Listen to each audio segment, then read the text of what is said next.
2020학년도 대학 수능 시험이 치러진 전국고사자, 즉 부산광역시와 인천, 강원, 전북 지역 고사장에서는 전자담배와 휴대폰, 노트북 등의 금지 물품을 반입했다가 시험 감독관에게 적발되는 등 부정위기가 속출했습니다. 이철시에서 응시자는 쉬는 시간에 전자담배를 꺼냈다가 적발되었고, 전북에서 노트북을 가지고 시험을 치르다가 시험이 무산되었습니다. 수능 시험장에는 휴대폰을 비롯한 디지털 기계, 카메라, 전자사전 등을 지침해서는 안 된다는 것이죠. 이외에 책상 서랍에 모의고사 문제지가 들어있는 것을 모르고 또 시험을 치르다가 무효가 처리가 되었습니다. 2020년 수능에서 전자기기 소지로 부정행위가 적발된 사례는 84건이었으며 이 중 상당수가 휴대전화 미반납으로 인한 것이었습니다. 이런 조항은 시험장의 공정성을 최대한 확보해야 한다는 명확한 규칙에 따라 시행되었고, 법원도 이런 조항이 정당하다고 판결했다는 것이죠. 신명기 16장 19절이죠. 너는 재판을 돕게 하지 말며 사람을 외모로 보지 말며 또 뇌물을 받지 말라. 뇌물은 지혜자의 눈을 어둡게 하며 의인의 말을 굳게 하였느니라. 하나님의 공의는 외모로 판단하지 말라고 말씀하죠. 이 말씀은 개인의 신분이나 지위 혹은 재산 유무에 따라 사람을 판단하지 말라고 하는 말씀인 것입니다. 다시 말해 재판관은 공의에 입각하여 백성들의 평등한 권익을 옹호해 주어야 할 자이기 때문에 어떠한 이유에서든지 편파적이거나 왜곡된 판결을 내려서는 안 된다는 것입니다. 하지만 한국 사회는 그렇지 않다라는 것입니다. 수능에서 휴대폰 한 대만으로도 시험이 취소되듯이 우리 일상에서도 작은 사소한 죄가 단단한 하나님의 기준 앞에서는 용인되지 않는다는 것입니다. 사람이나 시스템이 아닌 하나님의 기준 앞에 우리가 얼마나 뜨겁고 정직하게 섰는지 돌아봐야 된다는 것입니다. 작은 부정이라도 묵인하지 않고 회개와 수정의 과정을 통해 정의로운 공동체를 만들어 가야 하는 것입니다. 사랑하는 성도 여러분, 어떠한 사소한 작은 부정이라도 용납하지 마시고 오직 하나님의 기준과 공정을 따라 살아가는 분들이 되시기를 예수 이름으로 간절히 축원드립니다. 오늘의 본문은 다림줄 환상과 아모스를 핍박한 베델 선지자 아마샤의 이야기를 담고 있습니다. 아마샤는 아모스가 여로보암 왕을 모반했다고 모함하면서 그를 거짓 선지자로 몰아 유대로 가라고 경고하고 있습니다.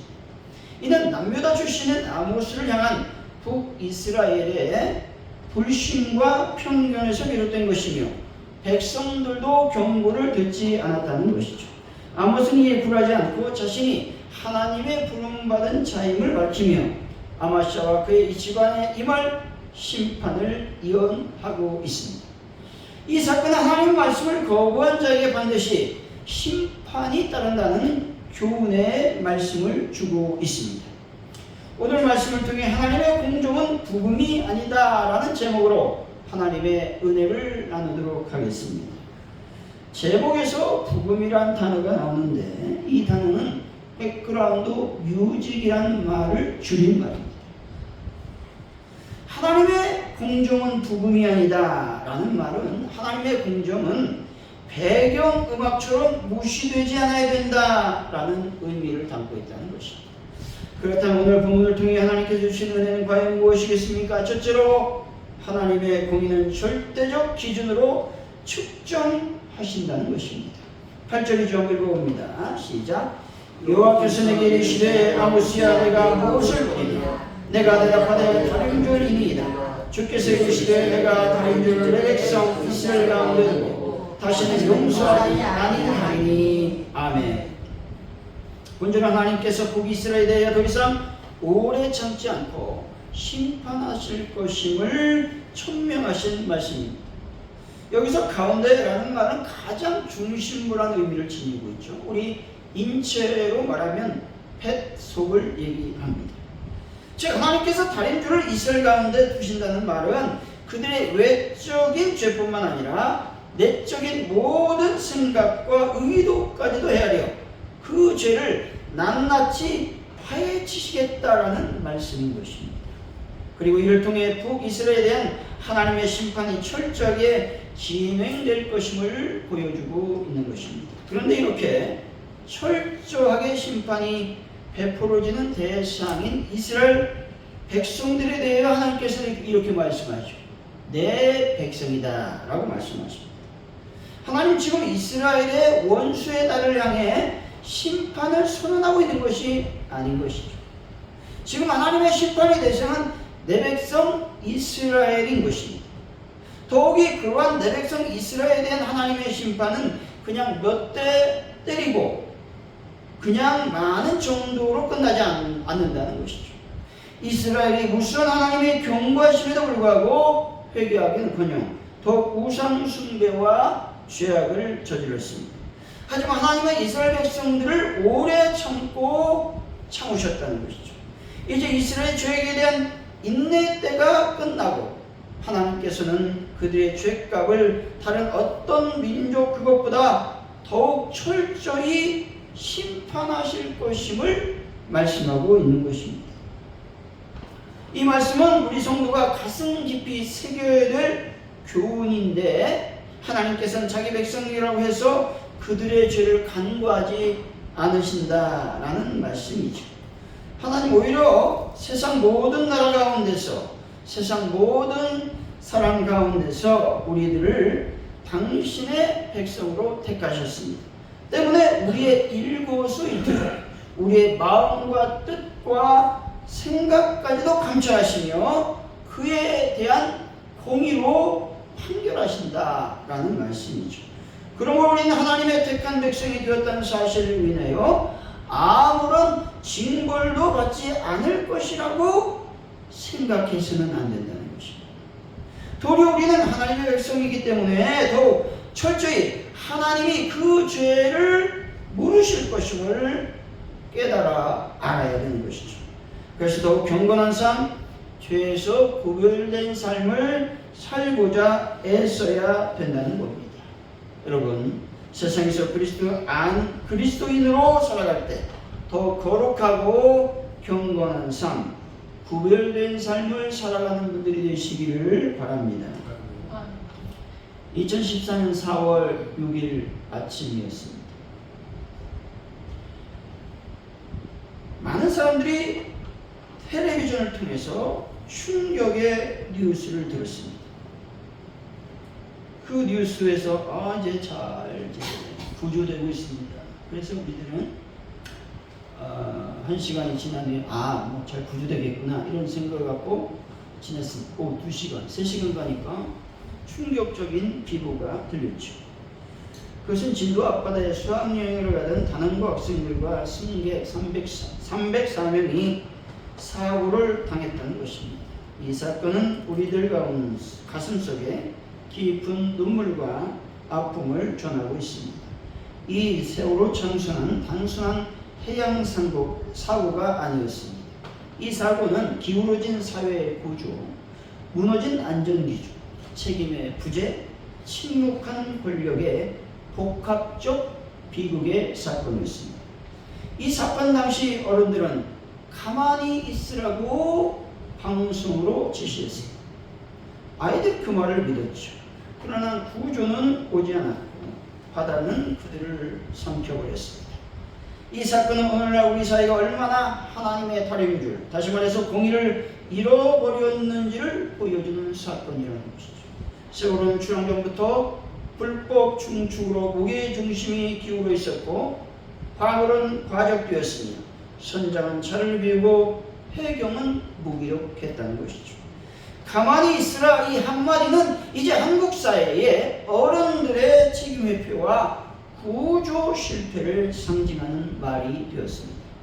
선장과 승무원은 먼저 도망쳤고 해경은 구조보다 보도 대응을 우선시했다는 것입니다.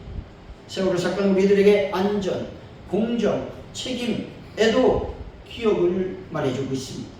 하지만 여전히 한국 사회는 하나님의 공의가 실현되지 못하고 있다는 것이죠. 이 사회를 향해 이사야는 이렇게 외치고 있습니다. 이사야서 59장 14, 15절이죠. 정의가 뒤로 물침이 되고 공의가 멀리 섰으며 성실이 거리에 엎드려지고 정직이 나타나지 못하는도다. 성실이 없어짐으로 악을 떠난 자가 탈취를 당하는 도다 말씀이죠.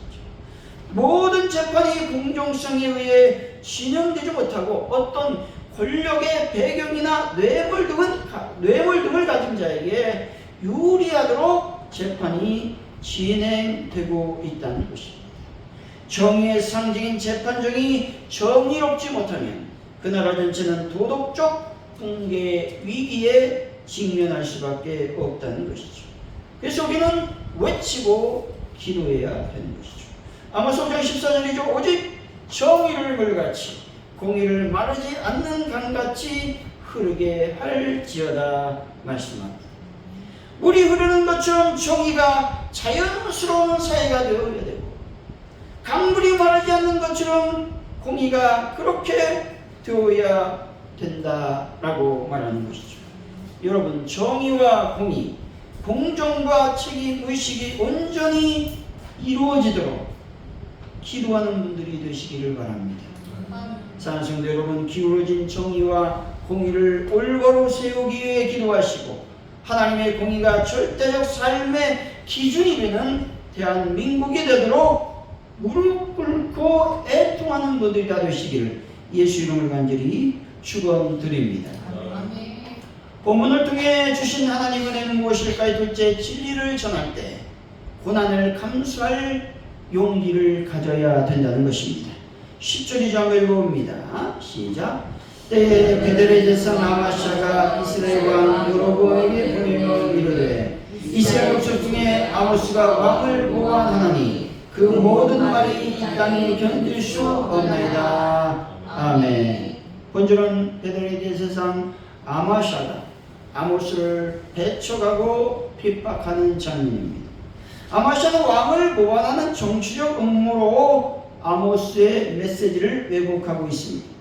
권력은 자신의 인정을 흔드는 진리를 불편해하고 때로는 억압한다는 것입니다. 아모스를 배척한 이유는 북이스라엘 출신도 아니고 남유다 출신이 와서 책망과 경고의 메시지를 선포하기 때문에 그렇습니다. 궁극적으로 아마샤가 아모스를 배척한 이유는 출신의 문제라기보다는 책망과 경고의 메시지를 선포했기 때문이라고 하는 것이죠. 아마도 아모스가 책망과 경고의 메시지가 아니라 위로와 축복의 메시지를 선포했다면 그들은 출신과 상관없이 아모스를 배척하지 않았을 것이고 환영했을 것입니다. 위로와 축복의 메시지란 말은 백성들이 듣기에 좋은 말의 메시지란 의미입니다. 하나님의 뜻과 상관없이 인간들의 마음에 좋은 말만 하는 것은 진정한 하나님의 말씀이 아닌 것입니다. 그렇다고 위로와 축복의 말씀이 전부 좋은 말로서 하나님의 말씀이 아닌 것은 또한 아니라는 것이죠. 죄악을 저지르고 우상 숭배로 하나님 나라가 죄악이 관영해 있는데 이때 전하는 인간적인 위로와 축복의 말은 하나님의 말씀이 아니라는 것입니다. 이 당시 이스라엘 백성들은 진리와 거짓을 분별할 수 없을 정도로 타락한 상태였습니다. 그러나 오로지 좋은 말만 듣기를 원했다는 것이죠. 그들은 시건하는 출신을 비판하고 멸시하며 또 아첨하는 간신배를 가까이하며 존중하는 우매한 왕과 같았다는 것이죠. 이때 백성들에게 전해야 되는 말씀은 바로 경고와 책망의 말씀이어야 한다는 것입니다. 그래서 그 책망과 경고의 말씀을 읽고 백성들이 회개할 수 있는 기회를 주어야 된다는 것입니다. 아모스의 직업은 무엇이었습니까? 목자요 농부였다고 말하고 있죠. 14절 한번 읽어보죠. 시작. 아모스가 아모스에게 대답하여 이르되 나는 선지자가 아니며 선지자의 아들도 아니라 나는 목자여 꽁나무를 재배하는 자로서. 아멘. 아모스 농부로서 다만 하나님께서 말씀하신 것을 전달했다고 말하고 있죠. 하나님의 부르심은 자격이 아닌 순종을 요구한다는 것이죠. 아모스는 선지자의 아들도 아니었습니다. 다시 말해 가문도 교육도 받지 않았던 평범한 사람이었던 것이죠. 그럼에도 불구하고 하나님의 음성에 순종의 사명을 감당했다는 것입니다. 아모스는 정치적으로 곤란한 시대에 북이스라엘의 죄를 지적하는 메시지를 전달했습니다. 당시 권력자 아마샤는 그를 내쫓으려 했지만 아모스는 물러서지 않았다는 것이죠. 아모스는 베델의 중심에서 혼자 외쳤습니다. 그런데 아마샤는 종교 권력과 또 정치 권력과 결탁해서 그를 고립시켜 나갔습니다. 이처럼 하나님의 진리를 선포한다는 것은 외로운 길이요, 핍박과 배척을 당할 수밖에 없는 길인 것입니다. 여러분, 진리를 수호하는데 당하는 모든 괴로움, 힘듦을 잘 감당하는 분들이 되시기를 바랍니다. 2020년 미얀마의 가수 린니는 군사 쿠데타에 항의해서 공개적으로 정했습니다. 그는 정치인이 아니었죠. 연예인이었습니다. 하지만 자신의 양심과 진실을 지키기 위해서 불현듯 일어섰죠. 군부 쿠데타 직후 그녀는 세 손가락 경례 등 비폭력 시위를 조직했고 사람들이 모이면 짧게 시위를 벌이고 사라지는 방식으로 저항을 이어갔습니다. 이런 시위 가운데 린니는 내 심장은 목구멍까지 뛰었다라는 고백을 하며 자신의 강렬한 감정과 신념을 표출했습니다. 그는 결국 체포되고 활동이 제한됐으며 15년 선고를 받았습니다. 이처럼 우리는 린님과 같은 믿음의 증인이 되어야 하는 것이죠. 불의와 맞설 때 침묵하지 않고 진리와 정의를 위해 외치는 힘을 달라고 기도해야 되는 것이죠. 우리 삶 속에서 하나님의 공의와 사랑이 드러나는 삶을 살아야 된다는 것이죠. 사랑하는 성도 여러분, 고난이 닥치고 핍박이 와도 하나님의 진리를 선포하는 일을 멈추지 마시고 오직 하나님의 공의와 정의를 삶 속에서 드러내는 분들이 다 되시기를 예수 이름으로 간절히 축원드립니다. 본문을 통해 주신 하나님의 은혜는 무엇이겠습니까? 셋째, 회개의 기회를 놓쳐서는 안 된다는 것입니다. 17절이죠. 한번 읽어봅니다. 시작. 예수께서 이와 같이 말씀하시기를 내 아내는 성국 가운데서 창녀가 될 것이요 내 자녀들은 칼에 엎드러지며 내 땅은 침략하여 나누어질 것이며 너는 더러운 땅에 죽을 것이요 이스라엘은 반드시 사로잡혀 그 땅에서 떠나리라 하셨느니라. 아멘. 지금 아모스의 예언의 말씀은 회개하지 않을 때 이 말 하나님의 심판의 말씀인 것이죠. 하나님은 회개하지 않을 때 반드시 심판하신다라는 것이죠. 하나님의 말씀은 생명의 말씀입니다.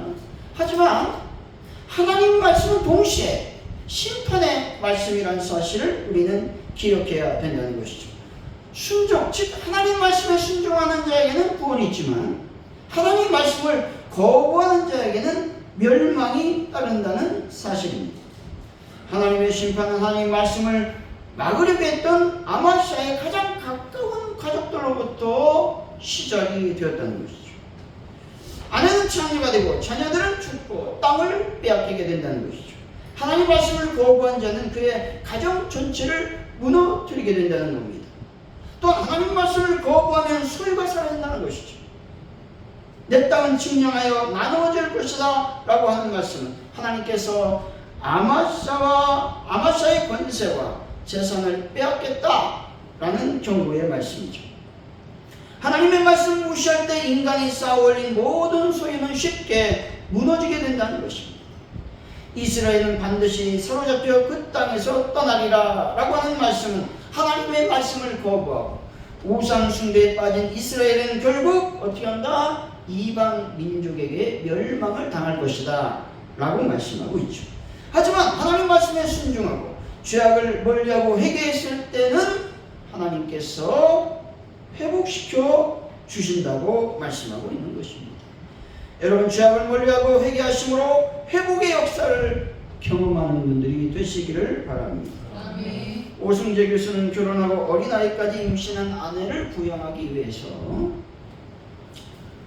직장이 필요했습니다. 그래서 세례쯤을 위주해서 한미성 선교사님이 교장으로 계시는 기존 학교에 취직했습니다. 그는 교회만 왔다 갔다 했으면 신앙이 별로 없었어요. 그리고 신입교사 환영회 때에 케세라세라라고 하는 노래를 불렀습니다. 그 교장이 이 사람을 불렀어요. 한미성 선교사님이 오승재 교수를 불렀습니다. 이렇게 말합니다. 기독교인은 케세라세라하고 세라세라 하는 삶을 살아서는 결코 안 됩니다. 라는 주의를 주었습니다. 오승재 교수는 오승재 교수의 멘토였던 한미성 그 선교사는 예수의 마음으로 세상을 보고 이웃을 사랑하고 아끼고 가르치고 인도하고 인간을 변화시키는 그런 분이었습니다. 한미성 선교사의 질책을 듣고 오승재 교수는 너무 놀랐습니다. 그는 기독교인이 된다는 것이 무엇인지 깊이 생각하고 회개했습니다. 내가 이렇게 살아서는 안 되겠다. 여러분, 기독교인이 된다는 것은 다른 말이 아닙니다. 세상을 보는 가치관을 바꾸고 나 자신의 말과 행동도 생각도 바뀌어야 된다는 것을 깨달아야 된다는 것입니다. 케세라세라라고 하는 말은 스페인어로 될 대로 되라라는 의미로 미래에 대한 불확실성을 수용하고 현재에 집중하면서 즐기라고 하는 말입니다. 될 대로 되라는 식의 운명적 가치관, 스트레스 대신에 현재를 즐기라고 하는 철학은 기독교인의 철학이 아니라는 것이죠. 기독교인은 하나님이 주신 말씀을 따라 현재 가운데 복음을 전파하며 살아가야 되는 것이죠. 기독교인의 삶은 현실을 직시하며 불확실성을 받아들이는 것이 아니라 확실한 하나님의 말씀에 거하는 삶을 살아야 된다는 것이죠. 하나님은 다림줄을 들고 인생을 점검하실 것입니다. 그리고 그 다림줄은 우리를 판단하시는 하나님의 기준이 될 것입니다. 하나님의 공의는 우리 삶의 복음, 다시 말해 배경음악이 아니라 삶 그 자체라고 하는 것입니다. 여러분, 반드시 하나님의 말씀 안에 삶의 죄악을 회개하고 하나님의 그 신복을 받아 누리는 분들이 되시기를 바랍니다. 결론적으로 오늘 본문은 첫째, 하나님의 공의는 절대적 기준으로 측정된다는 사실이죠. 둘째, 진리를 전할 때는 고난을 감수할 용기를 가져야 합니다. 셋째, 회개의 기회를 놓치지 말아야 된다는 것이죠. 사랑하는 성도 여러분, 고난과 핍박 가운데서도 복음을 전하는 일에 최선을 다하시고 오직 죄악을 회개하여 참된 하나님의 복을 받아 누리는 분들이 되시기를 예수 이름으로 간절히 축원드립니다. 기도합니다.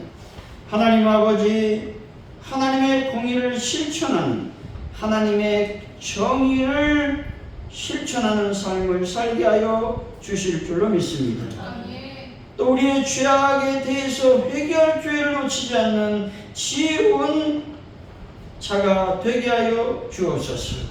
하나님의 진리를 선포할 때 고난과 또 어려움을 감수할 용기를 저희들에게 도와여 주옵소서. 감사합니다. 예수님의 이름으로 기도하옵나이다. 아멘.